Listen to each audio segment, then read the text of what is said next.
আচ্ছা সুদেব সেদিনকে এসে এত অশান্তি করলো, এত কথা শোনালো, তারপরেও লাজু কি করে এই বাড়িতে এসে উঠলো এটা আমি বুঝতে পারছি না। লাজু, তোর শরীরটা ভালো নেই, তোকে দেখেই সেটা বোঝা যাচ্ছে। একটু শুয়ে বিশ্রাম নিয়ে নে দিদি ভাই। কেন কোনো কথা শুনছিস না তুই বলতো? আমি এখন একদম ঠিক হয়ে গেছি। ওই হসপিটালের ঘরে আমাকে অনেকক্ষণ চুপ করে শুয়ে রেখেছিল ওরা। আসার পথে আমি তোমার নাতিকেও বলেছিলাম যে আমি ঠিক হয়ে গেছি, কিন্তু ওকে তো তোমরা জানো, ও কারোর কথাই শোনেনি কো। কিন্তু তোমরা তো আর ওর মতন নয়, তোমরা আমার একখানা কথা শোনো না। আমি বলছি তো আমি এখন একদম ঠিক হয়ে গেছি। এখন উঠে 6টা বাজে, 7টা নাগাদ একখানা ট্রেন আছে, আমাকে সেটাই যেতে দাও না গো। লাজু, তুমি মুখে বললেই তো হবে না যে তুমি ভালো আছো। আমরা কি থেকে বুঝতে পারছি না তোমার কি অবস্থা?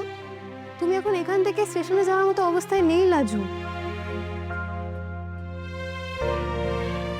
তোমায় ধরে ধরে আমায় ঘরে নিয়ে আসতে হলো, তুমি এতটা উইক, আর তুমি বলছো এখন ট্রেন ধরে অত দূর যাবে?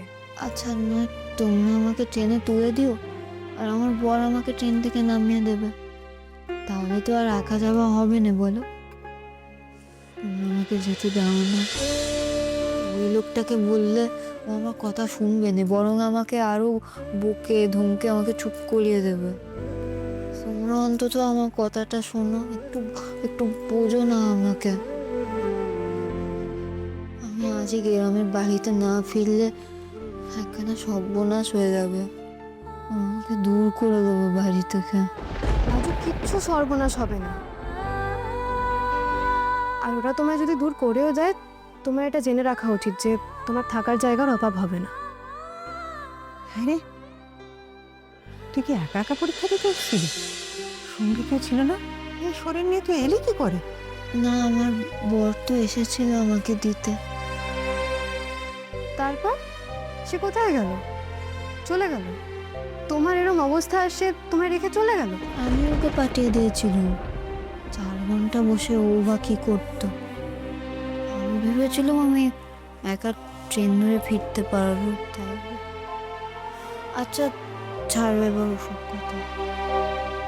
দিদি বলছি, তুমি আমাকে একখানা ট্যাক্সি ধরিয়ে দাও না। ট্যাক্সি ধরে স্টেশনে গেলে তো কোনো অসুবিধে নেই, তাই না? আচ্ছা, তোর কি মাথাটা খারাপ হয়ে গেছে নাকি? নিজের দিকে তাকিয়ে দেখেছিস তুই? আয়না থেকে নিজের চেহারাটা একবার দেখ। আমাদের কি ভাবিস তুই? আমরা কি পিশাচ? এই অবস্থায় তোকে আমরা একা চলে যেতে দেবো? কিচ্ছু হবে না লাজু, তোর শ্বশুরবাড়ির লোকদের বুঝিয়ে বললে ওরা ঠিক বুঝবে তুই কেন আজকে ফিরতে পারলি না। ঠিক বলেছো ঠাম্মি, ওদেরকে খবরটা দিয়ে দিলেই ওরা শান্ত হবে। লাজু, তুমি এখন নিশ্চিন্তে রেস্ট নাও, তোমার কোনো চিন্তা নেই, কোনো সর্বনাশ হবে না। ছোটদা ভাই যখন তোমাকে এখানে এনেছে তাহলে নিশ্চয়ই কোনো কারণে এনেছে। তুমি প্লিজ দয়া করে এখানে শান্ত হয়ে বসো, আমি তোমার জামা কাপড় এনে দিচ্ছি, তুমি সারাদিনের জামা কাপড়টা চেঞ্জ করে একটু খেয়ে ঘুমাও বরং। না গো দিদি, এখন আমার গলা থেকে কিছু নামবে না কো। আর আমি ওখানে না গেলে কি যে তাণ্ডব শুরু হবে কে জানে। আমার বাড়ি ভয় করছে। খামোখা ভয় পাচ্ছিস কেন? আমি তো বলছি নিশ্চয়ই তোর বাড়িতে ফোন করে জানানো হবে তুই কেন এখানে আছিস।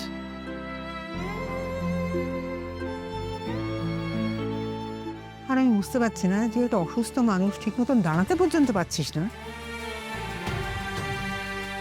তোর বরকে তোকে সঙ্গে নিয়ে আসতে হলো, অথচ তুই বললি আর সে চলে গেল। এই কেমন দায়িত্বের কাজ হলো?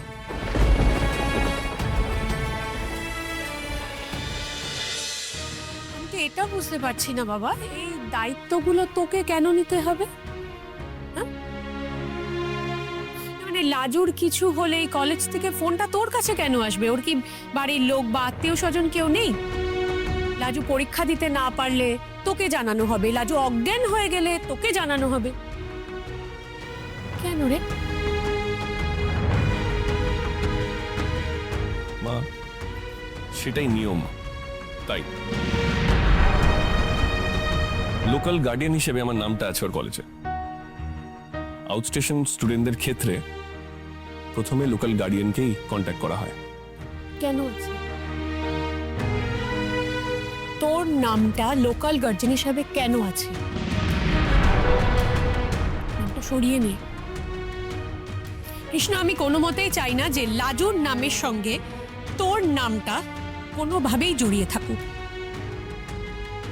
তাহলে লোকাল গার্ডিয়ান কে হবে? সেটা ভাবার বিষয় আমাদের নয়, আমাদের দেখার বিষয় নয় এটা।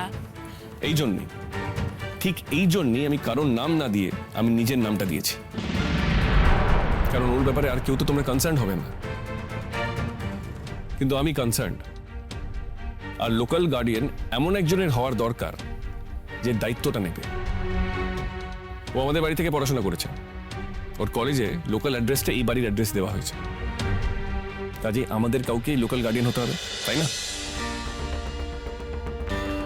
না সেই তো, তাছাড়া কলেজ থেকে কোনো কারণে ডাকলো বা কোনো কলেজের মিটিংয়ে অ্যাটেন্ড করতে হবে, সেটা তো আমরা পারবো না, কৃষ্ণই সামলাতে পারবে। তুমি বলো না, আমাদের কারুর পক্ষে কি সম্ভব হবে লাজুর কোনো প্রয়োজনে বারবার কলেজে যাওয়া? সম্ভব নয় তো। আরও শ্বশুরবাড়ির যা অবস্থা, তাতে শ্বশুরবাড়ির কারুর পক্ষে এটা করা সম্ভব কিনা আমি বুঝতে পারছি না। মানে আমার মনে হয় না ওরা পারবে।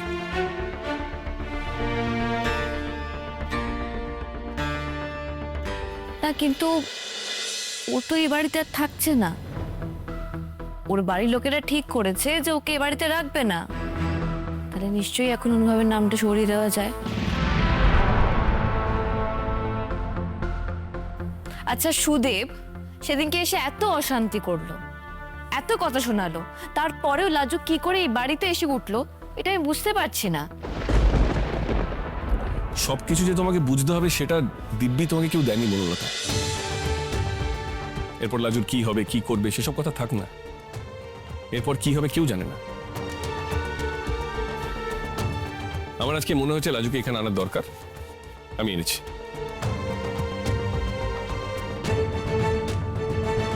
ঠিক আছে, সেসব কথা বাদ দে। আমি বলছিলাম কি, লাজুর এই অবস্থা কি ওর মানে শ্বশুর বাড়িকে জানিয়েছিস? জানানো উচিত তো।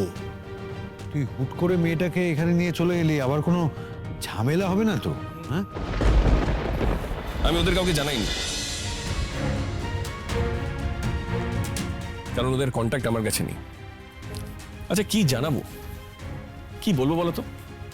ওই ইডিয়েট সুদেব অসুস্থ মেয়েটাকেও কলকাতা ছেড়ে দিয়ে বাড়ি চলে গেল। কেন চলে গেল? কি 4 ঘন্টা ওইখানে বসে কি করবে? তোমরা বুঝতে পারছো ওর কিরকম সেন্স অফ রেসপন্সিবিলিটি?